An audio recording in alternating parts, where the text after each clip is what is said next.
Hey guys, welcome to the show today. Oh my gosh, it's so amazing to be here with you guys. I'm super excited to be here with you guys, and it's absolutely fantastic to know that you're here with us as well. So, what's everyone doing on this Saturday evening? It's 4 o'clock, past 4 now. It's just coming to past 4, so it's already evening. What's everyone doing this Saturday evening?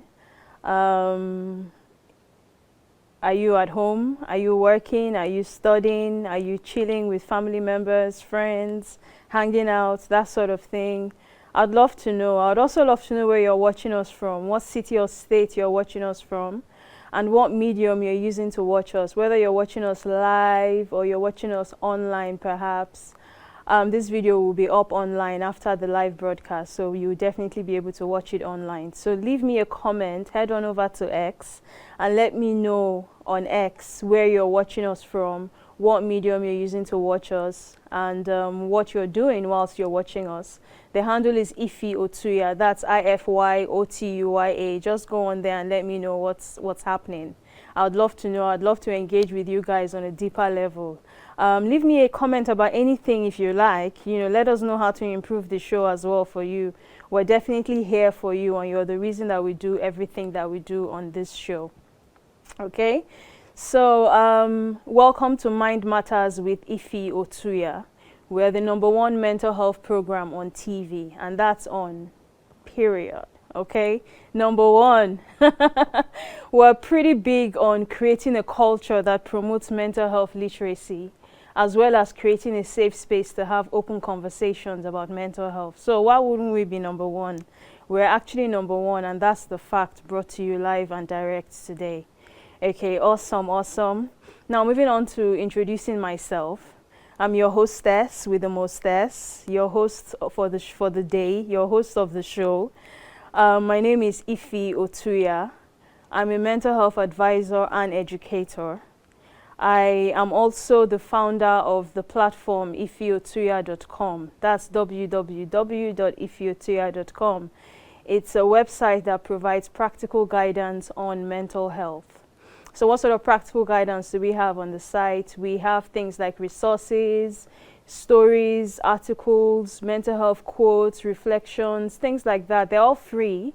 So those are resources that we have on mental health, resources that help you increase your knowledge and understanding of mental health issues. We also have a masterclass on the website. We have a skills-based masterclass, which is called Learn the Mental Health Skills You Need.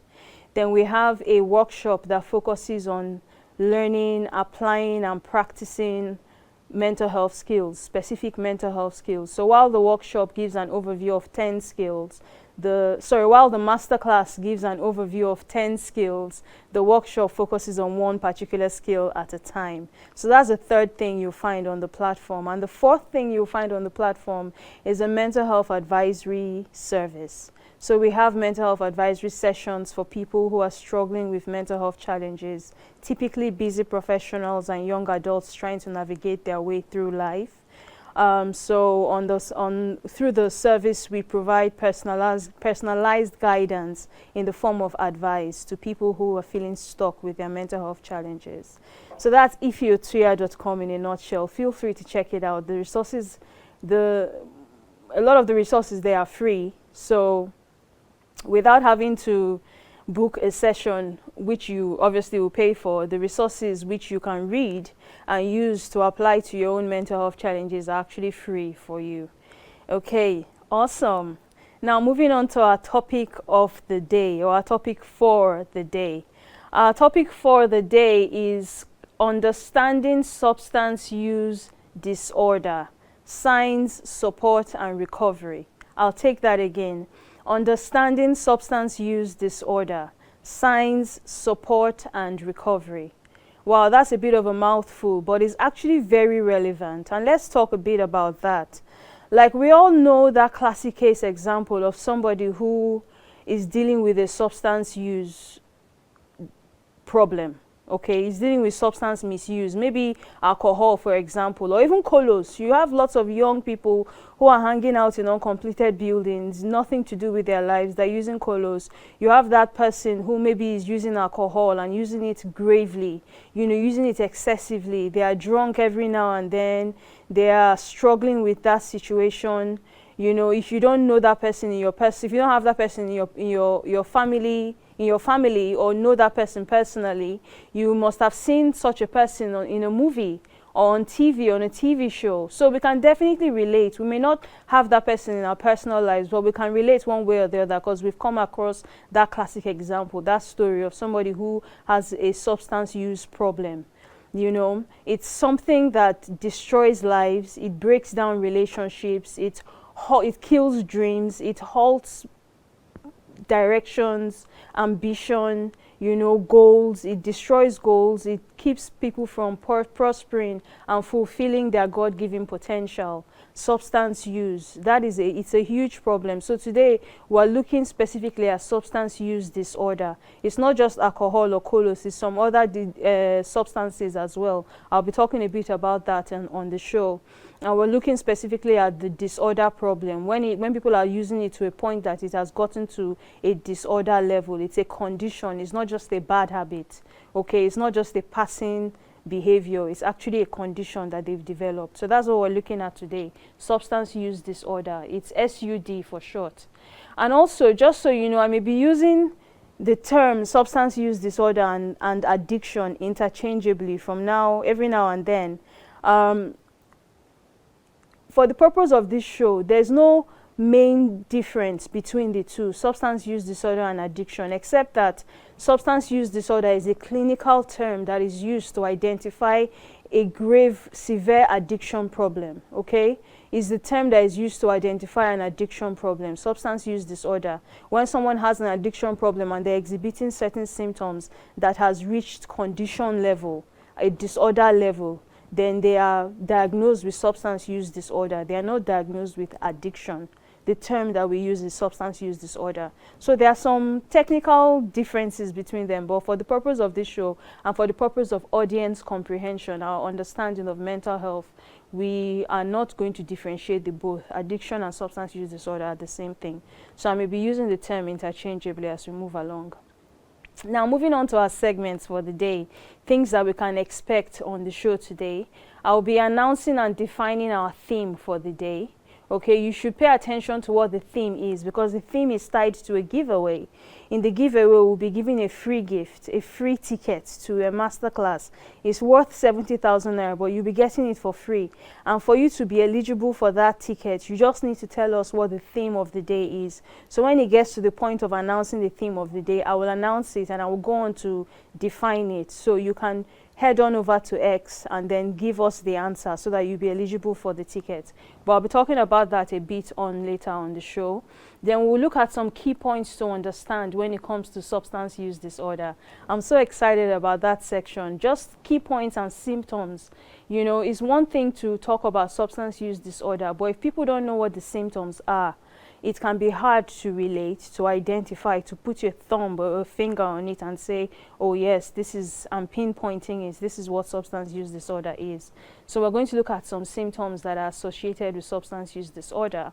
And then our phone lines will open. You'll be able to call us. Our phone line is not open now, but for those who want to write the number down and prepare for when the phone line opens to call us, the number is 080-299-38365. I'll take that again and a bit slower this time. The number is 080, it's showing on your screen as well. So that's 080-299-38365. That's the number to call when the phone line actually opens. Then we're going to read with you a story from our project, Stories in Mental Health. Our project, Stories in Mental Health, just is a platform or an opportunity where we share different stories. We do storytelling on mental health conditions. It's a way that helps people to understand mental health more easily when you share stories of real life struggles and how people came overcame those conditions. So we're going to share one of that story with you today. We pulled it from our project, Stories in Mental Health. You can learn more about stories in mental health on the website, ifyotuya.com. So we're going to discuss that story as well, the problem and solution as highlighted by the story. Then I'll be sharing my personal experience with you. I live with a condition called paranoid schizophrenia. Like some of you are like, what? What is that? I've never heard that before. Yes, it's a mental health condition. And it just goes to show that no matter who you are, where you come from, what your background is, if you have a mental health condition, you can overcome that condition. And sure, I'll be sharing my story with you as an encouraging insight to help someone through their own struggle and let them see that there is always light at the end of the tunnel and it's not the end of the world. If I can overcome, you can definitely overcome as well. Then we will go on to a Q&A section. Every now and then we scour the website and social media to collect a question from audience on mental health. So I'll be reading one of those questions that someone submitted today and I'll be answering that question as well. Then I'll talk to you about the Masterclass Giveaway. And then finally, we will come to the quote of the day. We'll talk about that a little bit. And then 4 ways that we usually can help. And our closing remarks will be the next item on the agenda of the day. Okay, so that's all we have lined up for you today. You don't want to go anywhere. Even when we have our commercial break, you want to be hover around your TV so that you don't go anywhere and you don't miss out on anything. So moving on quickly, our theme of the day is called substance use disorder, also known as SUD. SUD is a mental health condition that changes the way a person thinks, feels, and behaves, and also interferes with how they navigate everyday life. I'll take that again. Substance use disorder is a mental health condition that changes the way a person thinks, feels, and behaves, and also interferes with how they navigate everyday life. Now, there's a difference between substance misuse and substance use disorder. A difference between misuse and addiction. When someone misuses substance, they don't necessarily have an addiction problem. They're just misusing substance. You know of people who maybe they drink a bit too much. They may not necessarily get drunk. Some people call them social drinkers as well. Maybe they go to a party and they drink a lot and then they go home and they may not go to another party until maybe 2 weeks later. So they don't necessarily have cravings. But because they have a misuse problem does not mean that they have an addiction problem. It does not mean that they have a substance use disorder. But everybody who has a substance use disorder has a misuse problem. So that's a key differentiator. Because you have a misuse problem does not mean you have a disorder. But everybody who has a disorder or the addiction problem has a misuse problem. Then there's another differentiator. It has to do with the symptoms. People with misuse problem, substance misuse problem, when they try to withdraw from using that substance, they may not necessarily exhibit symptoms that are associated with withdrawal. But if you have a disorder problem, an addiction, when you try to withdraw from using, you most likely are going to, you generally would exhibit symptoms that are associated with withdrawal, okay? Misuse may not exhibit symptoms, but disorder or addiction, 100% or 99% of the cases would exhibit symptoms associated with the disorder. So what symptoms are associated with withdrawal? What symptoms are we talking about? We're talking about anxiety, depression. They may have breathlessness, respiratory problem, nightmares, confusion, hallucination, diarrhea, perspiration, sweating profusely, trembling as well. These are symptoms that are associated with withdrawal. So when you have a substance use disorder and you try to withdraw, you most likely will exhibit these symptoms. That's like 99% of the cases. But if you just have a misuse problem and you try to withdraw, you usually will not exhibit these symptoms. And it makes sense. We know people who, we talked a bit about that social drinker earlier, people who go out and they drink a lot and they go home and they may not necessarily get drunk because they have a high threshold, a high tolerance for alcohol. In this case, for example, let's use alcohol as a substance. they have a high tolerance for alcohol, and so they may not necessarily get drunk, but their habit is risky. It's a risky habit. It's a habit that poses a risk to their health. So they may move on in the future to develop liver problems and other health complications, but they don't necessarily have a substance use disorder. Does that make sense? So the two differentiators are, one, because you have a misuse problem does not mean you have a disorder, but if you have a disorder, you definitely have a misuse problem. And two, symptoms that are associated with SUD are not usually hallmark symptoms associated with general misuse, but those symptoms are associated with SUD and especially with withdrawal. Okay? So those are differentiators when it comes to substance use disorder and misuse. Now let's look at some key points to understand and symptoms to understand as well. Now examples of substances include codeine, cocaine, alcohol, weed, cigarettes, meth, amphetamines, etc. A symptom that is key to substance use disorder is loss of control and cravings. Loss of control and cravings. Addicts will crave more than intended. They will obsess over the substance or struggle to stop. Okay?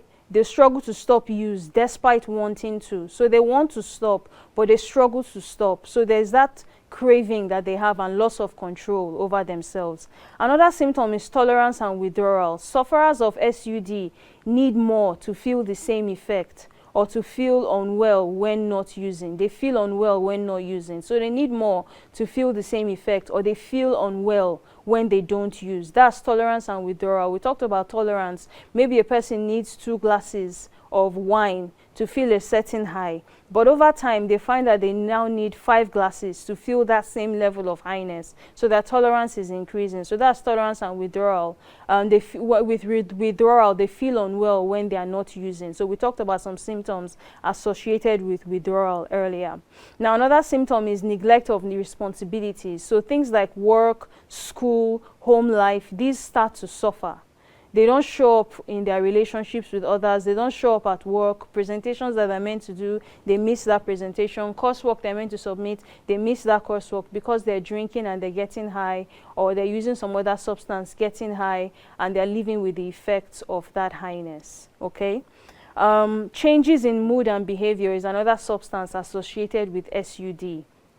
So irritability, secrecy, withdrawal from loved ones, or noticeable personality shifts. Those are changes in mood and behavior. Now, continued use despite harm is another symptom.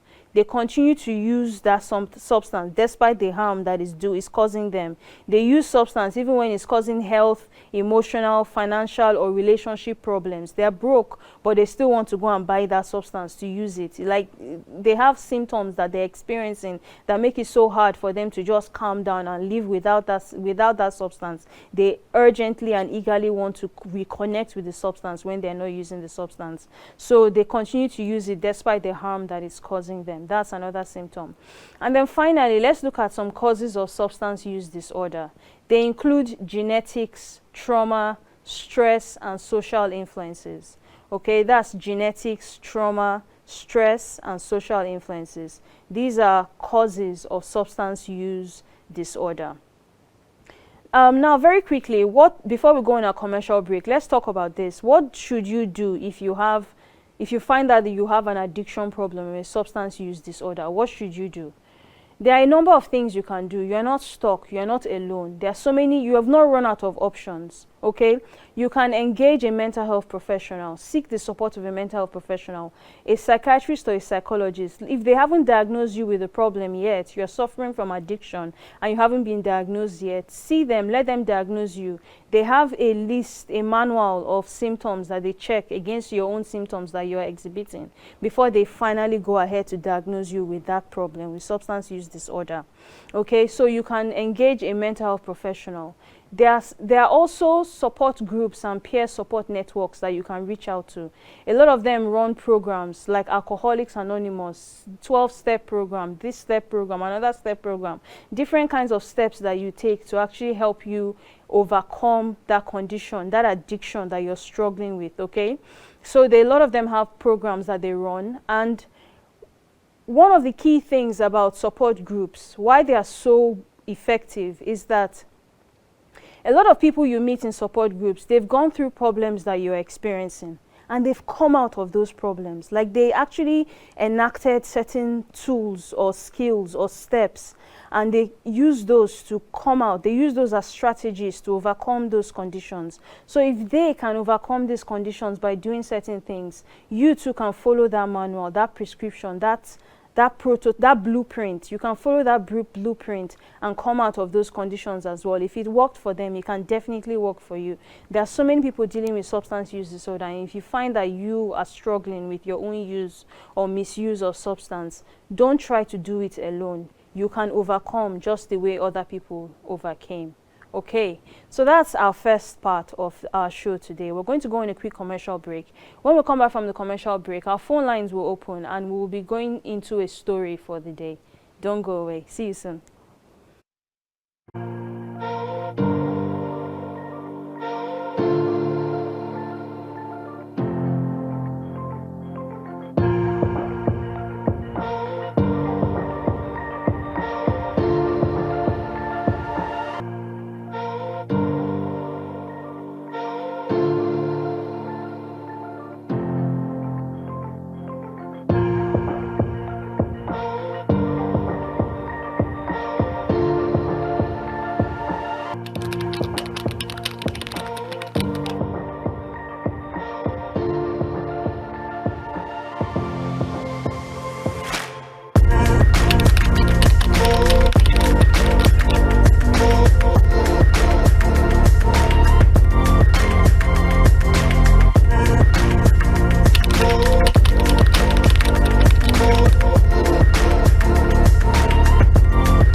Hey guys, welcome back. Welcome back to Mind Matters with Ify Otuya. I'm having fun here with you guys talking about substance use disorder. I'm learning so much, even though I'm the one teaching, but I hope that you are learning as well. Okay, I'm reminding myself of information and knowledge that I used to know and I haven't talked about in a while, but then talking about it again is refreshing my mind and my memory and my understanding, my awareness of mental health. That's what happens when you teach mental health. Okay, so our phone lines are officially open now. You can call us. The number to call is 080-299-38365. That's 080-299-38365. So call us. Let's talk about mental health. Let's talk openly about mental health. Is there any question you have concerning mental health that you want to ask? I'm here to answer your question. Or if you have any feedback, any recovery testimony that you want to share with us, something that you did to help you overcome a mental health struggle, and you want to share that on the show, the mic is yours. I'm here to host your sharing with the public, okay? So this is what Mind Matters with Ify Otuya is about. Okay, so that's open now, our phone line. Now, whilst we wait for you to call, and I'm going to read a story, but as I'm reading the story, if you do call whilst I'm reading the story, I'll stop reading the story and I'll answer your phone call. So don't be deterred by the fact that I'm actually reading a story. It's not to dissuade you from calling, okay? All right, so the story is called Rising Strong: Daniel's Journey Through Substance Use Disorder.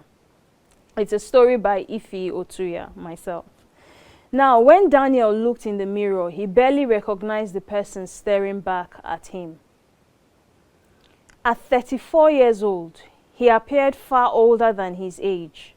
The confident young man who once dreamed of building a successful career and starting a family had been replaced by someone exhausted, isolated, and overwhelmed by shame.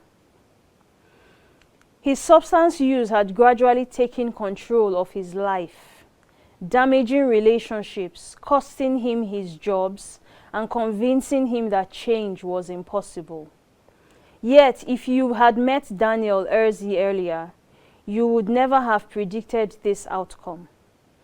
He had been bright, ambitious, and well-liked. After graduating from university, he secured a promising job and quickly earned a reputation as a hard worker.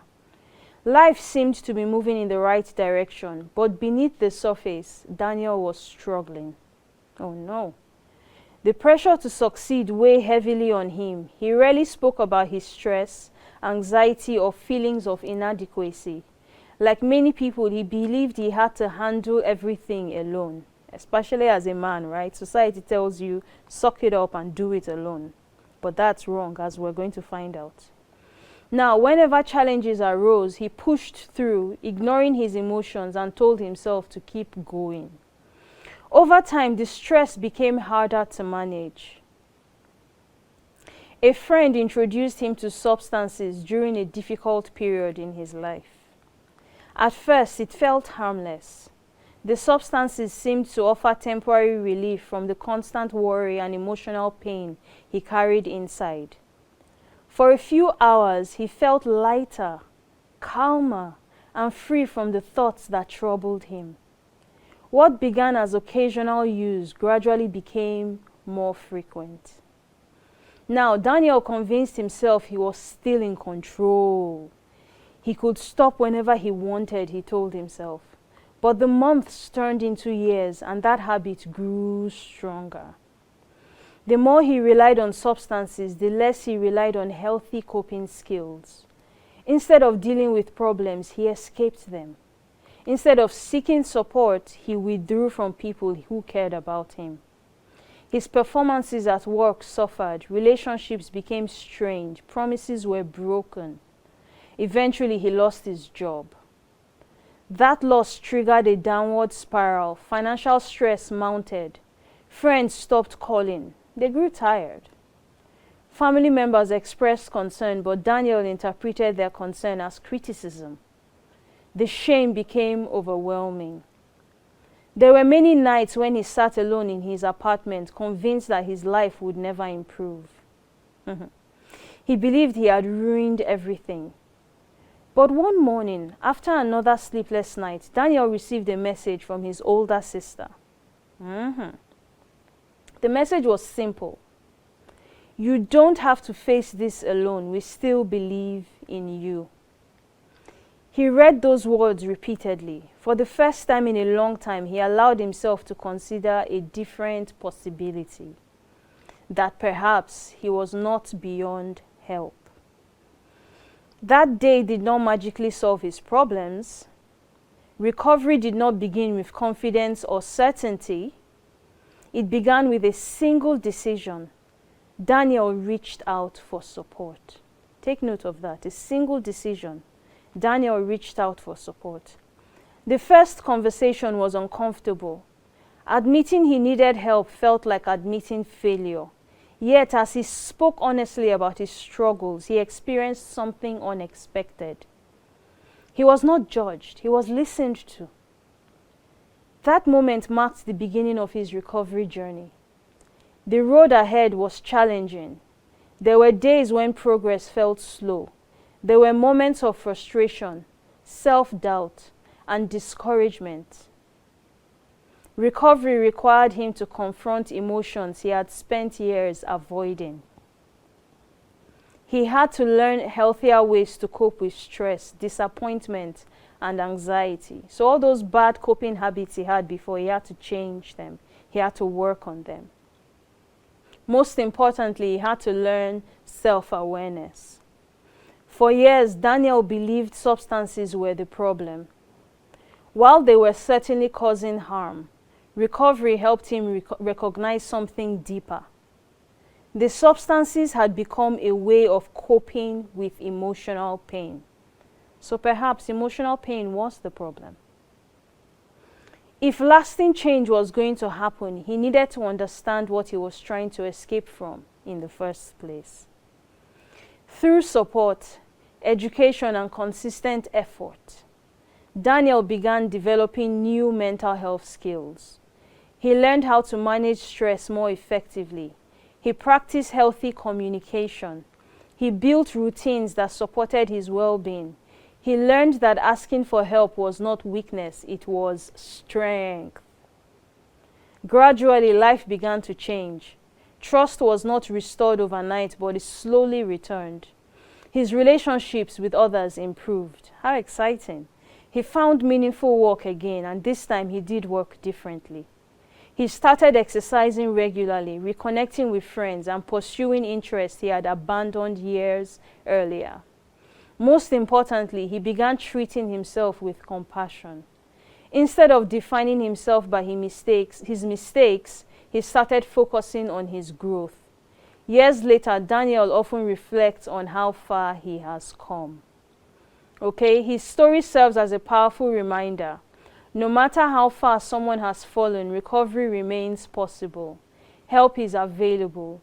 Growth is possible. Healing is possible. And sometimes, the first step towards a better future begins with a simple but courageous decision to believe that your story is not yet over. Let's take that again. Sometimes the first step towards a better future begins with a simple but courageous decision to believe that your story is not yet over. Okay? To believe your story is not yet over. Now, I have a question for you. What should a person with substance use disorder, who should a person with substance use disorder reach out to for support? Who should a person with SUD, addiction, reach out to for support? Here's the answer from the story. If you or someone you know is struggling with substance use disorder, support is available. Okay? Consider reaching out to a trusted family member, a friend, a mental health professional, addiction counselor, mental health advisor, healthcare provider, support group, community organization, or faith leader. You remember we talked about support groups earlier and the benefits of engaging support groups. Now, recovery is often strengthened by connection, and seeking help is a sign of courage, not weakness. You do not have to face the journey alone. What a beautiful story. Now I want us to quickly discuss a problem and solution as highlighted in the story. Okay? The problem was that Daniel had given up on himself. And a lot of people with substance use disorder today, they've given up on themselves. Daniel had given up on himself. He did not see any reason to try further. He has lost his job, he has lost relationships, he was broke, everything, the walls had caved in on him. There was no hope in sight. But one day, a simple text reminder from his sister awoken something in him. It struck a nerve in him, and he felt that perhaps this time around he should listen. Is it the first time his family members tried to reach out to him? Absolutely not. They had tried multiple times. Even his friends had stopped calling. They had given up on this guy. Do you get? So his sister, for whatever reason, maybe God touched her heart that day and said, why don't you just reach out to this guy one more time? And she reached out to him. You are not alone. We are here for you. Okay? You are not alone. Those are powerful words. And this time, by some stroke of magic, if there is such a thing, he decided to listen. How powerful. He decided to listen. You are not alone. He believed it this time. And this was what changed the trajectory of his life. He allowed his sister to talk to him. He confided in his sister, and together they reached out for support. They reached out to mental health professionals, and he worked with mental health professionals to actually work on his substance use problem. So this is a solution that is very powerful, that many people can actually adopt. If you, maybe yourself or a loved one you know who is struggling with substance use, you can pray for them, you can talk to them, but never give up thinking that the right thing to do is to get support and they need to open up. So as you talk to them, try to convince them to open up more, to seek intervention, especially early intervention, because the earlier you treat a mental health condition, the more effective it is and easier it is to actually overcome that condition. It's not to say that if you treat a condition late, you will never overcome it. But when you intervene early, the chances are you will overcome faster and earlier than when you intervene late. Okay, so that's a solution. Intervention. You need to intervene in that problem and let people in. Don't try to do it alone. As we saw in Daniel's story, never ever try to do it alone. Okay, so we're going to take a commercial break now, and when we come back, we have more for you. Don't go away.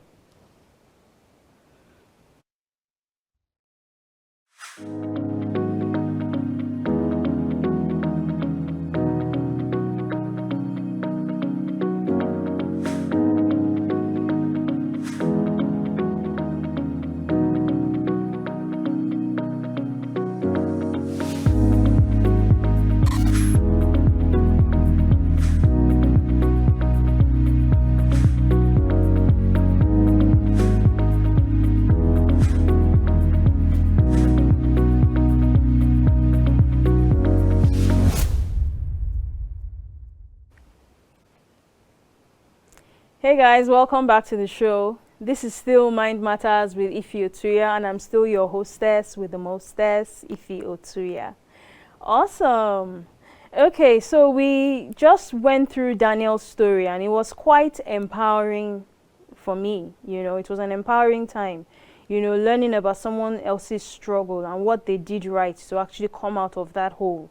It's something that's very, very empowering. It's a powerful story that we read and a powerful lesson to learn from the story as well. Okay, so I'll be sharing with you another story, but this time it has nothing to do with Daniel or somebody else. It's my own personal story. I live with a condition called paranoid schizophrenia. It's a psychosis condition. We have mood disorders, anxiety disorders, substance use disorders, personality disorders, and then we have psychosis disorders, and schizophrenia is a psychosis disorder. Now I live with a condition called paranoid schizophrenia. I look great to you, right? Like I'm coherent, I'm talking to you, I look happy, I look composed, I don't look like someone who typically has a mental health problem, who is living with a mental health condition. And that's another thing that you can learn from today's show as well. You can live with a mental health condition but not experience the symptoms that are associated with that condition. And that's a powerful thing that can happen in someone's life. I'm a testament to that. So now let me share my story with you quickly. My story began in 2009. Okay? I relocated from the UK to Nigeria to set up my music career, which I was already running in the UK. So I moved to Nigeria to establish myself as a home-based artist. Now when I moved to Nigeria, the music scene was vibrant. There were so many up-and-coming artists. There were so many established artists as well, but the up-and-coming scene was very, very vibrant. There's so many people like myself. So I was filled with a lot of hope. I was filled with a lot of promise. Like I was very expectant. I was, you know, going out there and doing things. I was performing at shows. I was granting interviews. I was here and there. I was hustling, and I was enjoying every moment of it. But as time went on, it became apparent to me that people did not want to pay artists to perform at shows. They just wanted artists to use the platform to promote themselves. Which kind of talk be that? Promote yourself. So you will put on makeup, you will dress up, you fuel your car, you will drive your car, you will go from here to there, paint your nails, do all of this easy and look very dope. And at the end of the day, they're not giving you money in return. Like, it doesn't make business sense. No business is going to survive like that. And nobody who is doing business will not be depressed. Like, you will be depressed if that's your situation. You will feel sad now. You may not have a depression condition, but come on, guys. You will feel sad, very saddened by that outcome, that reality. And so that was my story. I felt very broken. I became disillusioned with the entire music scene, with my dreams. I would stay in my room for days. I won't speak to anyone. I won't come out. I won't come out to eat. I won't come out to talk to my family members. People were worried, like, what's going on with this person? You know, why is she doing this? Why is she feeling like that? You know, I just wasn't confiding in anyone. I mean, some people put so and so and knew that I was struggling in my career, and it was probably why I was feeling the way that I was feeling. But I wasn't really confiding in anyone or talking to anyone. So I carried on like that for a while. And then I didn't really address the way that I was feeling. I didn't seek therapy. I didn't speak to anyone about it. I didn't meet a mental health advisor to get advice on what to do. I didn't have mental health skills. I lacked the tools and skills to actually help me cope with my emotions and my psychological disillusionment. I lacked the tools to help me cope. The coping habits, healthy coping habits, to actually address the way that I was feeling, talk to myself positively. I wasn't doing that. I was very negative about everything. I was overwhelmed. You know what I mean? When you're overwhelmed like that, it's very hard for you to see the day after the night, or the possibility of day in the night.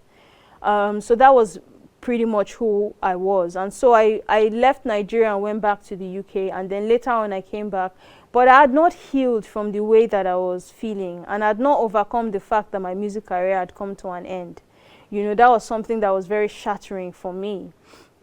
And so as things would have it, I eventually was hospitalized because I was exhibiting a lot of symptoms of someone who had a mental health problem, and I was taken to the hospital and I was diagnosed with paranoid schizophrenia. That was like the build-up of my paranoid schizophrenia. I didn't have any other traumatic event or episode or anything, situation in my life to contribute to a paranoid schizophrenia outcome, except my failing career. So I was diagnosed with paranoid schizophrenia. When I was diagnosed with paranoid schizophrenia, it was like the most difficult thing for me to accept that me, a vivacious, driven, go-getting young person like myself, had paranoid schizophrenia. I refused to accept the diagnosis. And because I refused to accept the diagnosis, I also refused to accept treatment. I also refused to comply with the treatment that I was given. Medications, this, that, I just refused to accept. Psychoanalysis, I refused to accept all of those things. I only said that I was okay in the hospital. I only said that I had the condition. I agreed to having the condition in the hospital just so that they would discharge me. But after they discharged me, I went back to my old habits. So for the next 7 years, to put this in a nutshell, to cut the story down, for the next 7 years, I struggled with paranoid schizophrenia. All the symptoms associated with paranoid schizophrenia, nightmares, hallucinations, social withdrawal, all of those symptoms, I experienced them to great degrees, and I struggled with paranoid schizophrenia. As a result, I relapsed again and again and again, and I was taken to the psychiatric hospital again and again. It was a very dark time in my life. I didn't look like this. I didn't sound like this. You could tell that this person was disheveled. You could tell there was something wrong with this person. I was so confused in my life. I was neither here nor there. My spirit was not calm, you know. And so for 7 years, that was the trajectory of my life. And so I woke up one day and was just sick and tired with the way that my life had played out. And I imagined to myself that if someone was to write a story of my life, they would not write anything except paranoid schizophrenia. And I hated that for myself. I badly wanted to see a change. And so I decided that there was a shift. I decided that I was going to accept the diagnosis. Not only that, I decided that I was going to accept the treatment that I was given, whatever treatment, hands off. I wasn't going to try and control anything. I was going to accept whatever the outcome was and whatever the conditions were. But not only that, I also wanted to work on my mindset. I began to learn skills, mental health skills that would change my mindset and as a result, change my behavior. I began to write empowering articles and stories to align myself psychologically in the right path, in a clean, on a straight path. Not the person that was telling herself before, yes, I don't have this condition, but I have these symptoms, but I'm managing my life and I'm still going to be okay. And I was never okay because I continued to struggle and I continued to relapse. I didn't want to be pacifying myself with those narratives anymore. I wanted to come clean. So I empowered myself with writing these articles and stories and mental health quotes, etc. But I didn't stop there. That was the third thing I did. But the fourth thing I did was to help empower other people's minds as well. I felt that if I went ahead to try and help other people empower their minds, it was going to help me to be more accountable, not just to myself, but to other people, which would mean that I would stay clean and healthy and on the straight path longer. So that's how I ended up arriving at ifyotuya.com, the website now where I empower people through resources, masterclass, workshop, and advisory session. That's my story in a nutshell. But the encouraging insight that I want to leave for you is this. A lot of people struggling with SUD. Your situation is not paranoid schizophrenia, I'm aware, but you're struggling with SUD. And this condition that you're struggling with, you just feel like you can do it by yourself, or you don't want to accept that you do have a problem, or you feel so overwhelmed that you don't even know where to start from. It's not the end of the world. If you accept that you have a diagnosis of substance use disorder, if you are diagnosed with that condition, if you accept that you have that problem, it's the starting point for the rest of your life. It's a launch pad for you to write a story, a new story for yourself, to seize your life by the horns and to assume authority over your life. For you to assume authority over your life and write the story of your life that you are happy with, first of all, you have to accept diagnosis. And for those of you who are struggling that have not been diagnosed, consider seeking a psychiatrist or a psychologist's help. Let them look at you, let them assess you, and let them diagnose you if you need to be diagnosed. You may not need to be diagnosed, but at least you know where you stand. And if you have that diagnosis, you still know where you stand, and it's the beginning of the rest of your life. Okay? So that's my story in a nutshell and the encouraging insights that I have for you. Now, every now and then, like I mentioned earlier, we have questions that our audiences leave us on the website or on social media. I have a question from YouTube that I pulled to ask on the show today. And the question is, what are the earliest warning signs that casual substance use has crossed into a substance use disorder? Now, let me break that question down a little. What are the earliest warning signs that substance misuse is now becoming a disorder problem? You are no more just misusing something. Remember, we differentiated the both earlier. You are no more just someone who is misusing, but you are developing a disorder problem, an addiction problem, a substance use disorder. What are the earliest signs that let us know that someone is in that situation? One, health complications. This is a really good question. And the answer to this, there are 4 early warning signs. There are a number of warning signs, but there are 4 that I picked for today. Now, the first one is health complications. The person may develop kidney problems, liver problems, lung problems from smoking, different kinds of health complications as a result of substance misuse. When that person starts to develop all these health complications, you know that they are migrating towards a substance use disorder. You can't just say, I just misuse substance and I have all these health complications and I'll keep using it, even though you are becoming aware of the fact that you have health complications, but I'll keep using it. That's indicative of cravings and indicating of other symptoms as well. So they are migrating towards a substance use disorder. Another indicator is the inability to carry out daily functions. You can't wake up in the morning and clean up after yourself. You can't just cook a nice meal for your own self to eat. You cannot show up at the office where you're meant to make a presentation because you're busy using a substance and getting high. You cannot show up for your coursework that you're meant to submit or your exams that you're meant to take. You can't show up in your daily life, your relationship with friends and loved ones. Maybe they call you, you don't answer the phone. Eventually, they stop calling. So you're just withering away gradually. You're not showing up in your daily life. That's an indicator that you are developing a substance use disorder. It's not just misuse anymore. Then withdrawal symptoms. We talked about withdrawal symptoms earlier. When you withdraw from substance, you find that you have headaches, you are hallucinating, you have nightmares, you are confused, you have persistent confusion, you have breathlessness, respiratory problems, diarrhea, anxiety, depression, any or all of these symptoms. There are even more. If you find that you're that person, especially with trembling and a lot of itching, there are a lot of people who withdraw experience. If you find that you are in such a situation, it's not just a misuse problem anymore. You are gradually and very successfully developing a substance use disorder. And finally, cravings. You have cravings for the substance, whether it's colos or it's cocaine or it's alcohol. You are just craving. You cannot sit down with friends over a dinner table and just talk about normal conversations that you normally have without feeling so you're not restful. You're just feeling so itchy and edgy and disorganized and restless, and you have to go somewhere else to go and take that substance. You're craving it badly. That's just one example. There's so many other examples of how cravings play out in real life. You know, so you have these cravings and you're not able to just be restful. That's an indicator that you are developing a substance use disorder. Okay, so we're going to take a quick commercial break now. When we come back, we're going to wrap things up. Don't go away.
Hey, welcome back, guys. I'm still Ify Otuya and I'm still excited to be here with you guys. Okay, so quickly, before we close, let me talk quickly about the Masterclass giveaway. Remember, you can win a ticket to the Masterclass coming up in July. All you have to do is to go on X. My handle is Ify Otuya. That's Ify Otuya. Go on X, leave me a comment telling me what the theme of today is. Okay, we're not going to announce the theme anymore because we've already done that. Just go on there and tell me what the theme of today is. You can watch this video back to back and listen out for that info and then go and write the answer on X. You may be the lucky winner. Now, moving on to our quote of the day. The quote of the day is, "The power to redefine yourself is within. Even when the world tries to label you, you are the author of your own story." That's a quote by Ify Otuya. Essentially, you are the author of your own story. The power to define yourself is within you, even when the world tries to label you. No matter what your situation is, what you're going through, you can author a new story for yourself, a story that is glorious and mind-blowing. Don't accept where you're at. The future is bright for you, okay? So accept a brighter future for yourself. Now, awesome. I want to share something with you really quickly before we close. As a lot of you are aware, we live in a fast-paced world, okay, with high demands in the workplace, technologically advancing world. So a lot of busy professionals have a lot of high demands on them. As a result, mental health challenges are increasing. They're not just increasing, but they are at an all-time high. There's no other time in modern history that mental health challenges have been as rampant as they currently are. As if that isn't bad enough, people who are dealing with mental health challenges find themselves stuck with these challenges. Okay, they feel stuck. They're not moving forward. They're just stuck. No matter what they do, how they think, how they try to rewire themselves, they feel stuck. I know what it's like to be in that situation. It's angering, it's frustrating, it's debilitating, it's so overwhelming, it's exhausting, because no matter what you do, you are not able to take that next step forward. I struggled with paranoid schizophrenia for 7 years, and no matter how I rewired my mindset, I always relapsed again and again and again. So I was stuck, and a lot of people are experiencing the same thing. Now, no matter who you are, where you come from, what your background is, you deserve to be in control of your mental health. This is why I always recommend mental health skills. You can start from where you are at, okay? And you don't need to pay for a workshop to start. You don't need to pay for a masterclass to start. You can start for free. Learn mental health skills. Use mental health skills. When you use mental health skills, does it mean that you will never experience mental health challenges? No, absolutely not. You're a human. As a human being, you experience mental health challenges. But what changes is that rather than addressing your challenges with strife and frustration, you begin to address your challenges with ease and grace. You're no longer stuck in those challenges. What kind of what kind of outcomes do you experience as well?